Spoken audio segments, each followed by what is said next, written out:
If there is a fault with your boiler, then a fault code will show on your screen, for example F1, L2 or F3. Details of any fault codes can be located in your service and installation manual. There are certain faults that may not require a service engineer call out. On this particular video we will be covering L2. When L2 is displayed, you will experience no heating and hot water.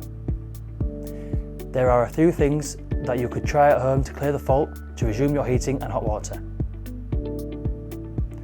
Number 1. Restart the boiler. Press and hold the restart button for 5 seconds and let go. If the fault code has cleared, your boiler should now be in full operation. Number 2. Check the gas supply. Are other gas appliances working in your property, such as a gas cooker or gas fire? If these appliances aren't working, then there could be an issue with the gas supply to your property, in which case you'll need to speak to your gas provider. Or if you have a gas meter at your property, check there is credit on the meter. Number 3.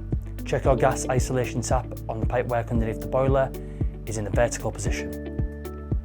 If the tap is in the horizontal position, all you need to do is a quarter turn to move it into the correct position. Number 4. Is your boiler making bubbling or gurgling noises?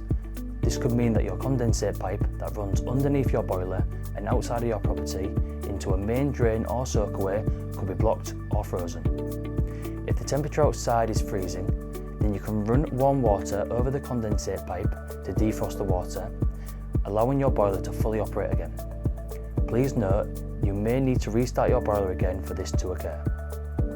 During the summer months, when the outside temperature is much warmer, then the bubbling and gurgling noises indicates your condensate pipe could be blocked, in which case you'll need to speak to your installer, as this is not covered under your warranty, as these parts are external to your boiler. If the fault code has not cleared after trying all these options, then please contact our customer service team for further assistance 7 days a week.